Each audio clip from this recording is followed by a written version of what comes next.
8h10 em Campos, de volta com Folha no Ar, primeira edição. Hoje recebendo aqui o professor, médico infectologista, Dr. Nélio Artiles. Dr. Nélio, vamos passar aqui umas perguntas do grupo do WhatsApp que tem o Folha no Ar e o blog Opiniões, do Aloysio Abreu Barbosa. E também a gente vai repassar as perguntas do streaming aí no Face, onde estamos transmitindo esse programa também. A primeira pergunta vem do Cristiano Abreu, tá aqui, ó. Em Campos, as piscinas de clubes ainda estão fechadas.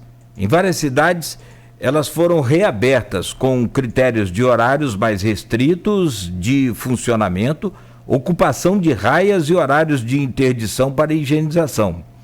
A água com cloro não seria um meio de propagação do vírus? Qual a sua opinião a respeito de uma reabertura controlada? Ok, obrigado, Cristiano. Um abraço para você, família. É importante a gente colocar algumas coisas relacionadas à transmissão, né? Que a transmissão que se tem hoje, que se sabe de evidências, é que ela acontece de duas maneiras: ou por via respiratória ou por via de contato, né? A via respiratória, ela pode ser feita, em geral, o que se conhece é que era por gotículas. Gotículas são aqueles pequenas gotas, né, microscópicas, a gente não é microscópico, mas que você normalmente não vê. Você até vê quando você está no frio, à noite, você fala, sai aquela fumacinha, né? Isso é o que acontece toda hora, o dia inteiro, quando a pessoa fica falando. Então, isso é a gotícula. Quando a pessoa tosse ou espirra ou né, está realmente gripado, a tendência é você jogar isso com mais distância, né? Inclusive, durante uma atividade física, quando você está correndo numa bicicleta, você também elimina essa gotícula numa distância maior. E essas gotículas, durante um tempo, podem, e é pouco, porque elas são pesadas, e se elas são pesadas pelo poder da gravidade, elas tendem a sedimentar, cair no chão, né, ou em cima da superfície que está próxima a você. Então, é ali que vai estar a gotícula. E o que a gotícula tem? A gotícula tem células da nossa mucosa, porque o vírus não sai voando, o vírus não tem capacidade sozinho, ele não é nada, o vírus é só um DNA ou um RNA com uma proteína em volta, então ele não tem nada. Se você pegar hipoteticamente um vírus e colocar em cima de uma mesa, ele vai ficar ali para sempre. Ele não passa de uma pessoa para outra, né? O vírus tem uma inteligência biológica muito interessante, porque ele não é nada, como eu te falei, é só uma proteína com outra proteína, e mesmo assim ele usa a estratégia de escravizar o corpo da pessoa para usar a célula dela para se multiplicar e te levar para perto da outra pessoa para passar o vírus. Então, e principalmente se a pessoa está gripada, tosse mais, espirra mais. Então, essa é uma forma. Hoje até, inclusive, saiu uma matéria de ontem para hoje, né, que o CDC, briga política de novo, o CDC junto com a OMS, porque é Estados Unidos, o Trump brigando com a OMS, dizendo que vai cortar a verba, não tem essa história. Então, aí, houve hoje uma recomendação que estava e deixou de estar na OMS, e até no CDC mesmo, falando que o aerossol também transmite. O que é aerossol? Depois que a pessoa vai expelir a gotícula, uma parte dessa cai, mas uma parte resseca e continua no ar em suspensão. Então, se isso em suspensão seria suficiente para contaminar outra pessoa num lugar fechado, com ar-condicionado, etc. Essas coisas, né? Então, isso é uma discussão que aparentemente não acontece, mas que né, a pessoa precisa estudar mais, é preciso pesquisar mais. Mas, em cima da pergunta do Cristiano, se através da gotícula que transmite e do contato. E eu costumo falar que esse vírus é muito de dedo, de ponta de dedo. Porque justamente, já que a pessoa fala espirra e tosse em cima de uma superfície, então é em cima do celular, é em cima dos utensílios, em cima do teclado que você está trabalhando, e é ali que a pessoa bota a mão, e como 100% dos seres humanos, coça o nariz, coça o olho e coça a boca. E quando está de máscara, então, é uma loucura. Mais ainda, a pessoa, ao invés de ficar mais reservada, aí que acaba mexendo mais na máscara. Então, Cristiano, quando você tem essa situação de piscina, né, que você colocou, o cloro, a água com cloro, poderia até ser realmente adverso para o vírus, mas não é aí que vai transmitir. Não é a água realmente que vai transmitir. E aí eu concordo com essa liberação, sim, organizada. Por quê? Porque não é o problema da água, é o problema da aglomeração. Então, se você tem, às vezes, piscina liberada, você vai ter, às vezes, várias pessoas juntas ali e um conversando com você sem máscara, né? Porque se você está dentro da piscina, você está sem máscara. Então, você acaba se aproximando de outro, conversando com outro, né? Fazendo assim, aproximações que às vezes não tem nem como não fazer. Então, você acaba, o risco acontece. Então, se realmente se fizer dessa maneira que foi colocado, com distribuições de raias à distância, só mesmo para uma atividade física programada, eu não vejo problema nenhum das piscinas serem liberadas, com controle de entrada, etc. Não pela água, porque a água não é a preocupação. O vírus não vai ser transmitido pela água, vai ser transmitido dessa maneira, pela respiração, e depois, quando sair dali, né, a pessoa às vezes nada, respira mais ofegante, transmite mais. Então, enfim, realmente, na abertura com controle. Perfeito. Para a prática esportiva é possível controlar. Você põe uma raia, né, dá um espaço, põe outra raia, né, então a prática esportiva sim, né? Mas já para banho normal, aí É complicado. Aí é complicado. Tem várias perguntas aqui. A Silvana Venâncio, eu só quero juntar sobre a questão da volta às aulas. A gente ficou de falar mais no último bloco, mas nesse bloco agora tem essa questão da segunda onda e a vacinação que a gente quer abordar aqui. Mas a Silvana Venâncio pergunta que, pulando a pergunta sua, Silvana, com sua licença, sobre a questão da volta às aulas, que é a primeira pergunta, eu vou para a segunda, depois a gente faz no próximo bloco a questão da volta às aulas.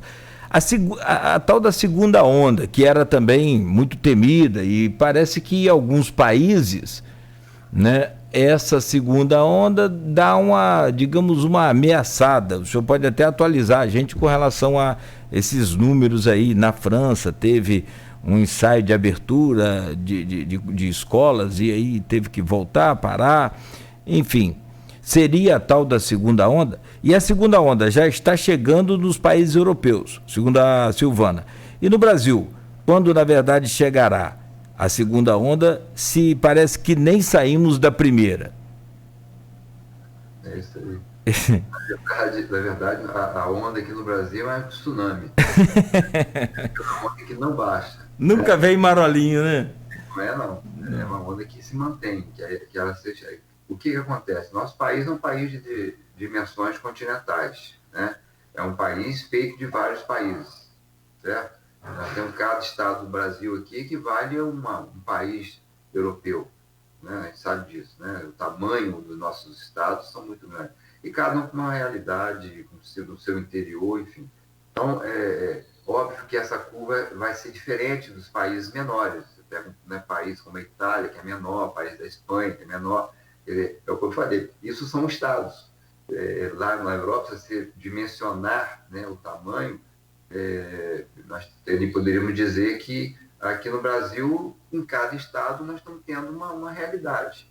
Então, tem alguns lugares que estão em alta, tem outros que estão em baixa, tem outros que estão estáveis. Então, no final das contas, na média, já que o país é tão grande, essa onda realmente não baixou. Ela se mantém em patamares elevados. Em alguns estados a coisa está um pouquinho menos complicada, mas e aí vem a questão do ser humano. Nós humanos somos de contato. Nós somos pessoas que precisamos do outro. Aliás, quem não precisa do outro precisa se tratar. Todo mundo precisa do outro. Então, ninguém consegue viver sozinho. A gente, aliás, isso faz parte do crescimento humano, né? A gente precisa de alguém para mais até que de discordar do que concordar, né? Porque a discordância ajuda a gente a refletir e a crescer, né? Quem sempre diz amém para o que você fala, você não tem reflexões. Mas a gente precisa desse reflexo do outro. E aí, se você se mantém preso durante muito tempo, como aconteceu, a necessidade de confinamento, de ficar dentro das suas casas, quando existe a possibilidade de flexibilização, de liberação, Como o que está acontecendo agora. Está acontecendo exatamente isso, é previsível. Quer dizer, as pessoas estão saindo de casa como se tivesse acabado a pandemia, né? Isso não é só no Rio de Janeiro, isso aqui em Campos. Você sair à noite, por exemplo, você vai ver a galera toda junta ali, e o jovem usa muito essa situação conceitual de que eles não correm perigo, né? Não oferecem perigo, porque eles não vão morrer, tem um percentual mínimo de complicação, mas sempre tem um idoso em casa, sempre tem uma pessoa com uma doença crônica em casa. Então, ele pode não correr risco, mas ele pode carregar o risco, levar para alguém que está realmente dentro do grupo de risco. Então, o desrespeito, sabe, do que acontece, não só aqui no Brasil, mas em outros países, onde inclusive lá, nos outros países, as regras costumam ser mais cumpridas. Mas vamos combinar que foi um período de muito estresse no mundo inteiro, de muita gente realmente muito tempo dentro das suas casas, que quando deu essa liberação, as pessoas estão desrespeitando. E essa questão da segunda onda tem a ver com isso. É quando tudo começa realmente a diminuir e as pessoas voltam para a rua sem proteção, sem distanciamento, sem uso de máscara, sem higienização. Aí, aqui, é matemático, é matemático. A gente, se eu estou de máscara e você está de máscara, pô, a chance é mínima de transmissão, gente. É só a gente pensar, quem está de máscara e com o vírus não vai mais jogar o vírus no ambiente, né? Então, o contato passou a ser menor. Quem está de máscara e não tem o vírus, diminui, é um bloqueio para a passagem do vírus. Então, sabe, é uma proteção. E, além disso, não é porque está de máscara que você tem que abraçar o outro que está próximo. Além da máscara, manter o distanciamento. Então, a segunda onda tem a ver com o quê? Com desrespeito. Não cumprir a técnica, só isso. Está acontecendo na Espanha, está acontecendo lá na França, né? E aqui nós estamos nesse tsunami que não baixa por causa da diversidade do nosso país, mas cada estado pode ter suas segundas ondas. A gente pode ver, por exemplo, o Rio de Janeiro, que nos últimos dias está havendo um recrudescimento, um aumento do número de casos. Mas é porque as praias estão lotadas. As pessoas estão indo nas praias vivendo normal, e sem máscara, ou compartilhando, comprando coisas na praia, todo mundo passando para o outro. Então, é matemático. Tem muita gente que não pegou o vírus ainda, não é? Então, é claro que é possível que a segunda onda aconteça, apesar de que aparentemente segundas ondas de intensidades menores, né? Eu diria que o Brasil não vai ter segunda onda, talvez fique escondida dentro dessa onda principal, e talvez ela se estabilize no patamar justamente por causa dessas curvas de estados diferentes, né? Então, ao invés dela querer descer, ela continua ali. Essa doença vai virar endêmica, ela vai manter entre nós, vai virar que nem a corrupção, né? É endêmica, né? Quer dizer, não é nem epidêmica, né? Vem acontecendo ao longo do tempo, né? Então, a gente vai manter essa doença entre nós até a chegada da vacina, que não vai exterminá-la. Ela vai continuar presente apesar da vacina, né? Isso é um processo de longa data, a vacinação, a programação de vacina. Sendo ela eficaz e segura, ela vai realmente ser um processo. Então, nós não precisamos, vamos comemorar que a partir de dezembro ou de janeiro nós vamos ficar livres disso. Não é isso. Nós vamos ainda ter um processo até você ter pessoas vacinadas. Tem que se manter todas as recomendações. Bom, deixa eu, voltando aqui ao grupo, para a gente ir então para o Face, e eu peço ao senhor a gentileza, né, de ser mais conciso um pouco aí, só para que a gente consiga responder todo mundo. E eu sei que as explicações do senhor são perfeitamente lógicas, e requer tempo realmente, até para não ficar dúvida, mas só para ver se a gente consegue responder todo mundo. A Graça Mota colocou aqui no grupo do WhatsApp, a Luiz, gostaria de fazer 2 perguntas ao Dr. Nélio. Muitas pessoas, como por exemplo os jogadores do Flamengo, testam positivo, mas são assintomáticos. Outras pessoas precisam de tratamento hospitalar. O que faria essa diferença? A alimentação correta e a prática de exercícios físicos? Segunda pergunta, há alguns casos de pacientes que, após serem curados da Covid, sofrem um AVC. A ciência já entende isso como uma sequela? Ou é apenas uma infeliz coincidência? Sim, na verdade, começar pela última aí, esse vírus ele causa um processo inflamatório muito grande no corpo todo. E uma das atividades inflamatórias do nosso corpo tem a ver com a ativação das células de defesa, liberando umas substâncias, tipo hormôniozinhos, que acabam alterando todo o funcionamento. Então, por isso que é uma doença sistêmica. Então, eu tenho comprometimento de vasos de todos os lados, né? Nós temos vaso sanguíneo de todos os lados. Então, eu tenho uma pancapilarite, vamos dizer assim, inflamações em todos os tecidos. E uma das células ativadas ali dos leucócitos, das células de defesa, é a plaqueta. Então, você tem um aumento da coagulabilidade, um aumento da coagulação sanguínea.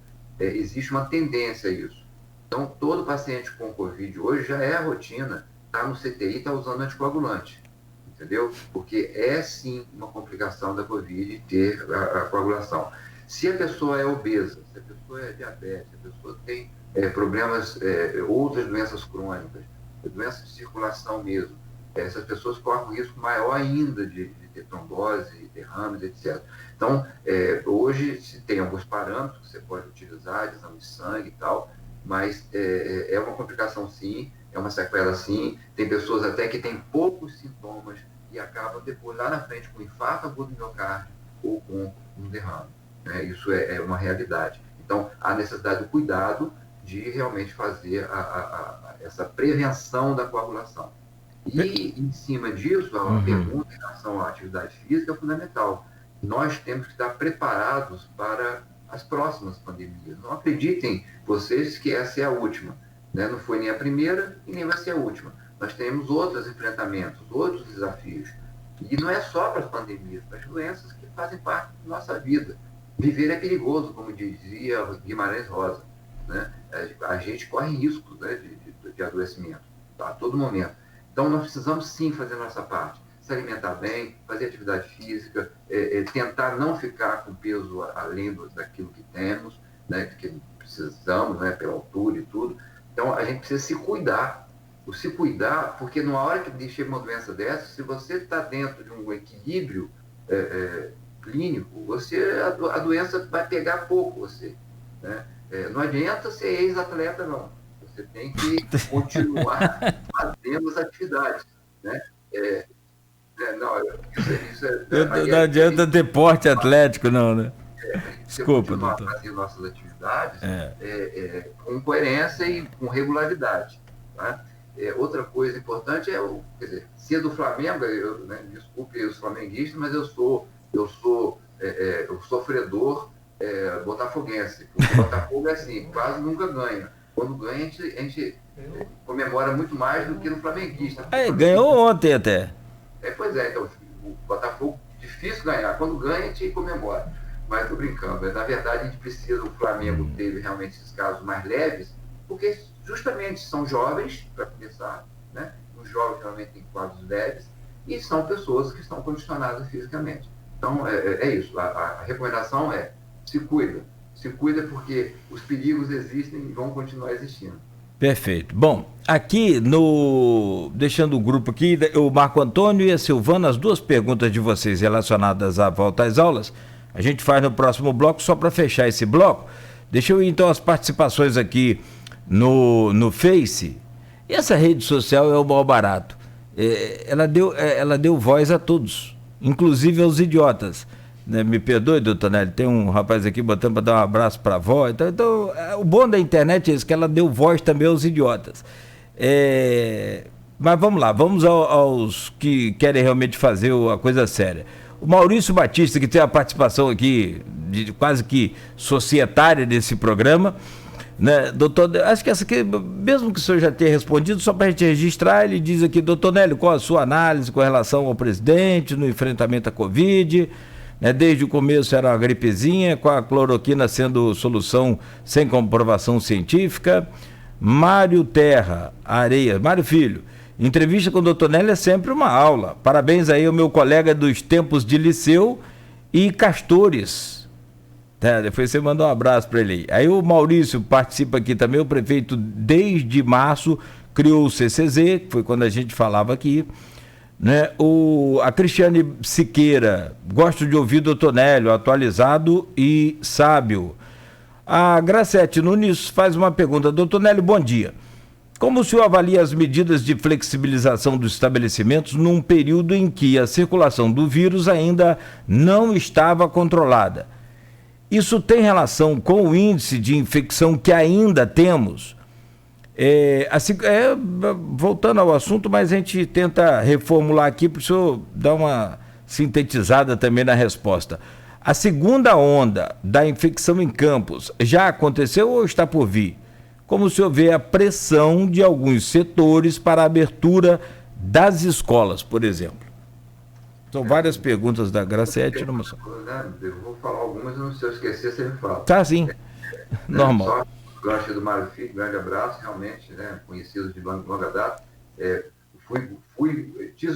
fui tesoureiro do Mário Filho, olha só, tesoureiro sem corrupção, né, na época ele era governador dos Castores, né, ele foi governador do estado aí, né, e a gente fez um trabalho belíssimo, porque o Grupo Castores realmente, que vinha do Lions, né, ajudou muita gente, eu sou muito grato e acho que me ajudou muito na formação de quem eu sou hoje. A questão do presidente a gente acabou falando já, né, quer dizer, eu acho que o formato realmente não é adequado, penso até que de uma certa forma exagerada, né, em alguns setores, e que, né, poderia ser mais equilibrado. Mas, enfim, a gente vai levando, né, dentro desse contexto de tanta dificuldade que esse país tem, porque não é só a Covid, o que aconteceu foi apenas uma exacerbação, ou mostrou mais as nossas fragilidades na saúde pública. Nós temos o SUS, que é um espetáculo, o SUS é a coisa mais linda do mundo, é uma filosofia que é perfeita, você oferecer a 100% da população, isso não tem em outros países, nós oferecemos a possibilidade, só que sucateado pela corrupção, né, sem estrutura, isso é muito ruim, né, não tenha dúvida.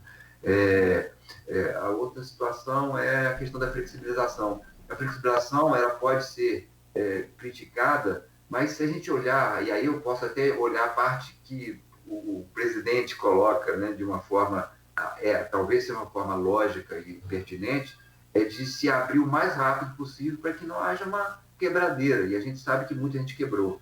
Muita gente tiveram e continuam com uma dificuldade muito grande na questão econômica, que também mata, né? Quer dizer, quando não se tem dinheiro, quando se tem fome, quando se tem dificuldades, também adoece. Então a gente precisa, com coerência, com responsabilidade e atendendo as recomendações.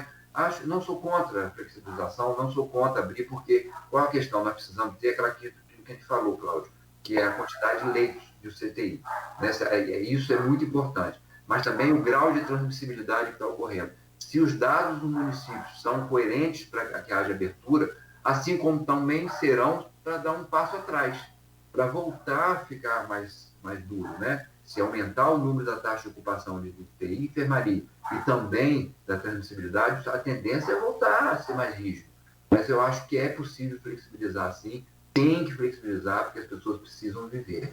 Né? Não sei se eu faltou alguma coisa aí. Da escola a gente vai falar depois, né? A gente fala agora da escola no próximo bloco, e só para fechar, tem aqui ainda a Flávia Pereira Vieira, que pergunta qual o tratamento indicado hoje, e também a participação da Terezinha Bianchi. Bom dia, parabéns, Cláudio, pela condução objetiva e clara dessa entrevista. Obrigado. Doutor Nélio é muito bom, já sabemos, mas você não fica para trás. Tadinho de mim. De comparar com o doutor Nélio, eu ganhei o ano. Não tenha dúvida. Que isso. Eu como muito competente, cara, gente, todo mundo sabe disso. Né? Você não chegou aqui por acaso. Obrigado pelo carinho. Não, com certeza. Mas o tratamento da Covid atual hoje, ele existe um tratamento eficaz, que funciona, mas na fase inflamatória.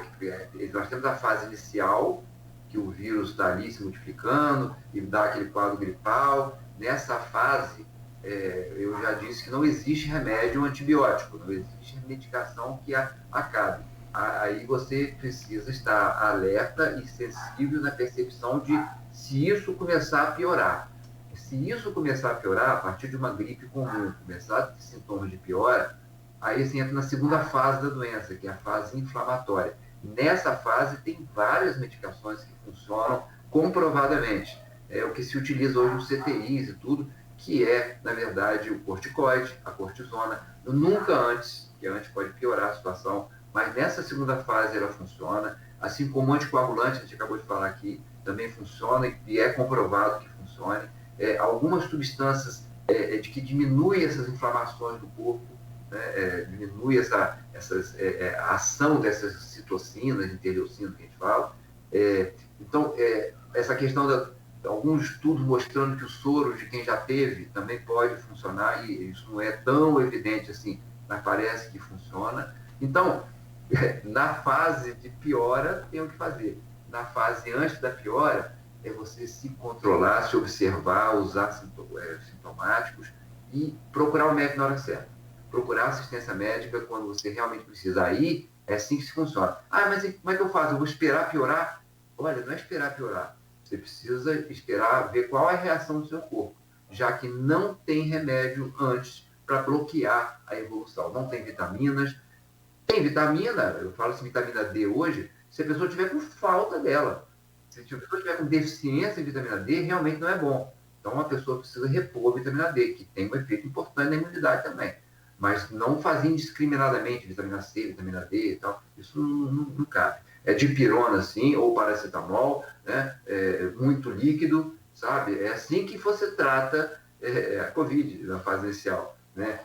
Algum dispositivo se for preciso, mas não tomar remédio desnecessário, que isso pode piorar você lá na frente. E sempre observar de que você tem que conversar, tem que consultar o seu médico, né? Doutor Nélio, para a gente fechar esse bloco aqui, só mais uma pergunta. O palestrante doutor Augusto Dutra, que aliás faz um programa sensacional aqui, Toque de Midas, aos sábados, 8 horas da manhã, se tiver oportunidade pode ouvir, é muito bom.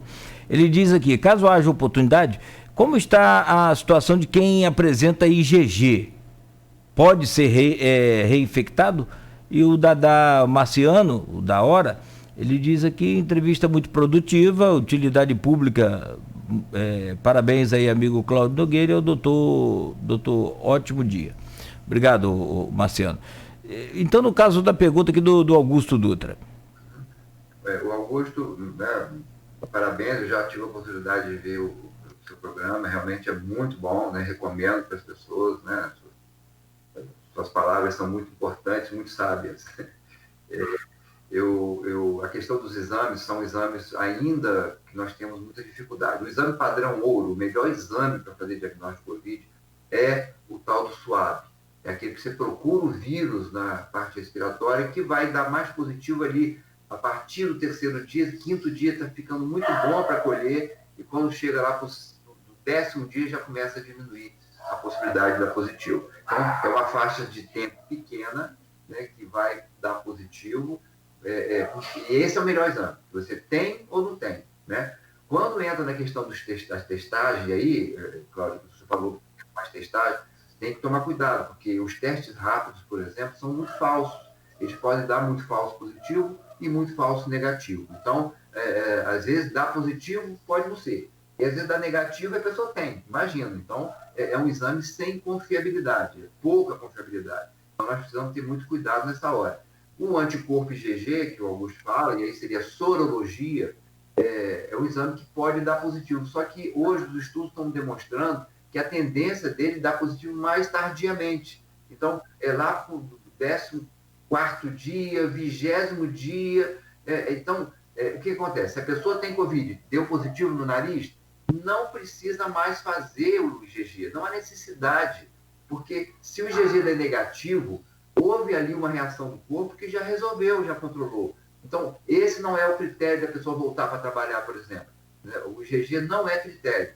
ok? Então, o GG ele passa a ser importante só para você fazer um screening, uma pesquisa epidemiológica, para saber quantas pessoas naquela comunidade já tiveram, entendeu? Tem pouca importância clínica. Claro, se aqui o vírus deu negativo na nariz, ele pode ajudar se a pessoa tiver os sintomas, né? Então, você pede o GM, GG, que pode ajudar, mas não representa. E a reinfecção, só para finalizar, tem se mostrado em alguns locais realmente, mas, poxa, se você considerar os milhões de pessoas no mundo que têm essa infecção, a reinfecção é pontual. São tão poucos que são descritos hoje que pode acontecer, claro que pode acontecer, mas é uma coisa que não é comum. Depende justamente da imunidade, é multifatorial, né? Então, e por enquanto, né? Porque a reinfecção pode acontecer quando a imunidade cair. Então, quanto tempo? Ninguém sabe ainda. Talvez a média seja dos outros coronavírus. Os outros coronavírus demoram mais ou menos 1 ano e meio, 2 anos, mantendo a imunidade. Ok? Perfeito. Bom, são 8h41, a gente está na reta final do programa, eu só preciso fazer um intervalo aqui de 1 minuto e a gente volta para fechar o programa, doutor Nélio, 2 assuntos que são importantíssimos. Aliás, as perguntas da Silvana, ou do Marco Antônio lá no grupo, são pertinentes a isso. Volta às aulas. E só uma pitadazinha sobre a questão da vacina, já que a gente teve ontem a divulgação oficial aí de que a chinesa Coronavac, né, chegou a 94,7% de nenhuma reação na população. E os outros 5,3%, né, reações muito, muito leves, moderadas, que os cientistas alegaram. Febre, uma dorzinha no local da vacina, realmente coisa bem simples. Vamos falar sobre essa vacina, mas eu acho que o assunto principal é essa questão de volta às aulas. Eu gostaria que o senhor abordasse isso com essa experiência larga que o senhor tem, né, para que a gente tenha uma conclusão e um pensamento mais esclarecido sobre o assunto. Não desligue aí o rádio, não saia daí, 1 minuto, por favor, a gente já está voltando no oferecimento dos laboratórios Plínio Bacelar e Clínica Proteus.